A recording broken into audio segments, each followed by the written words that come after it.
We got a new Valorant map, Corrode. And to very quickly answer the question in the title, is Corrode a good map? Yes, Corrode is actually a good map. Corrode is a relatively simple 3-lane design.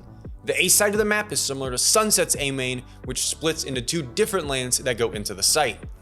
The B site is a little bit simpler, with B main leading directly into the site. Corrode's mid area, however, is where you start to see some deviation from some of the other 3-lane maps mid area. Attackers really only have a single entry into mid, whereas the defenders have 3 different ways to enter and fight for mid. That's the basic rundown of Corrode's layout, but looking at the minimap doesn't tell the full story of how this map actually plays out.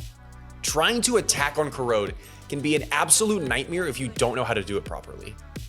Fighting for A main can be a real struggle without utility, but don't worry, it plays similar to Sunset's A main. Clear the first aggro angles, then fight to break the crossfire, then fight for the site. When fighting for yard, there's 3 important areas you need to worry about: link, site, and elbow. Because there's 3 different areas where defenders can fight from, you absolutely need either initiator utility to get info or smokes to break some of these angles down. I would recommend some form of drone to clear some of these positions, just because it can be easy to tuck and hide from something like a Fade Eye or Sova Dart. Once you've gotten yard control, you need elbow and site control. Both of these areas are relatively open areas with not too much cover for defenders to play behind. Something like a Fade Prowler can get great value clearing these areas. Defending retakes on A can be incredibly easy when done properly. There are 4 strong positions to defend against CT retakers, and defending against retakers from A link is also easy because just like when taking yard control, there's 3 different angles you need to worry about. Another important thing to know is that the rotation time for defenders is incredibly long, so getting the bomb down quickly can easily take 10 to 15 seconds away just in rotation times. I'll touch on that a little bit later. The B site is a little bit more straightforward. B main leads directly to the site, but that's where things can get tricky. There's about 1 million different positions you need to worry about, 3 different areas that need to be smoked, and all of this happens in probably the most claustrophobic site in the entire game. If you don't use utility like smokes and some form of info ability, you run the risk of getting mowed down when trying to take the site. Once you get the site, I highly advise that your team fights for elbow control. Defenders trying to retake from CT already have 10 to 15 seconds in rotation time alone. Then they need to fight for elbow in heaven. Then they need to fight for the site.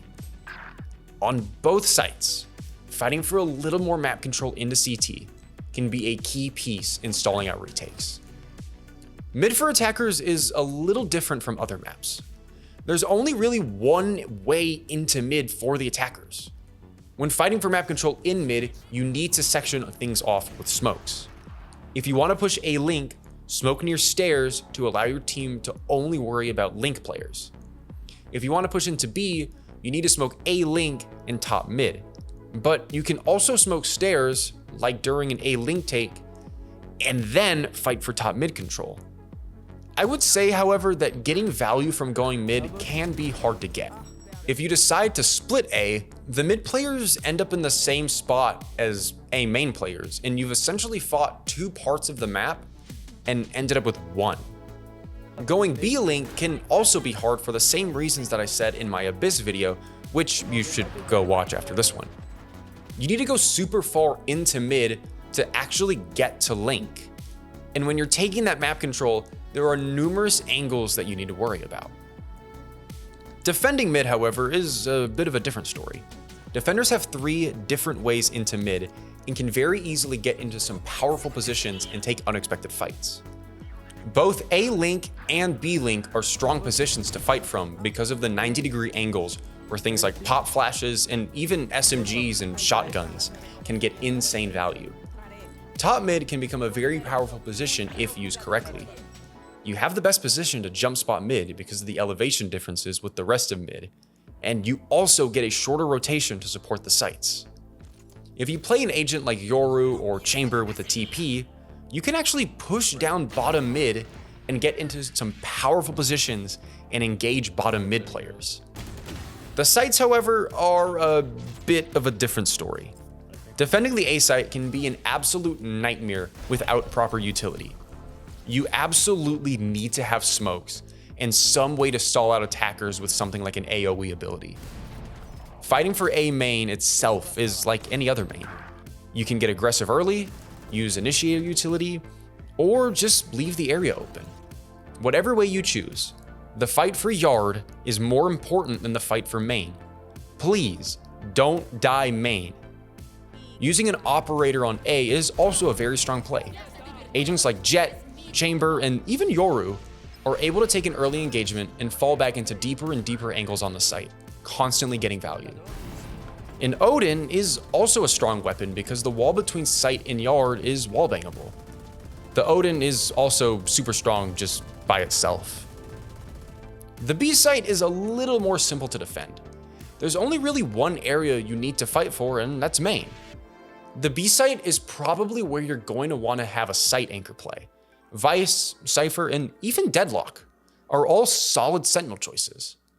Defending the B site is all about abusing the numerous different positions to play.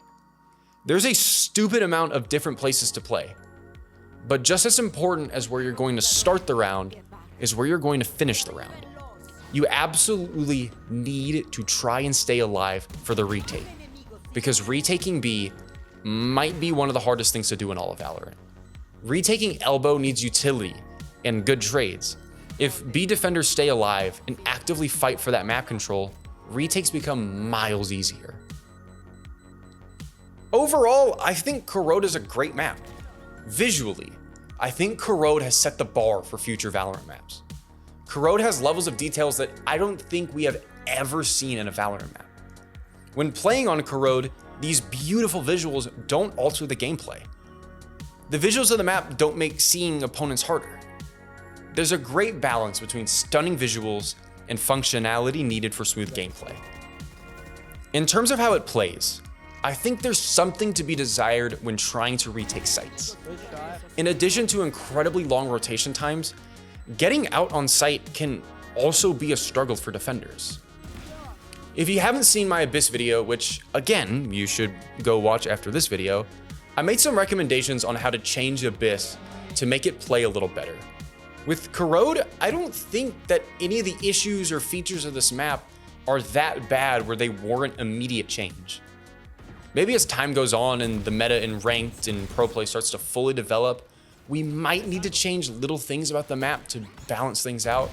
But as of right now, Corrode is a very solid map.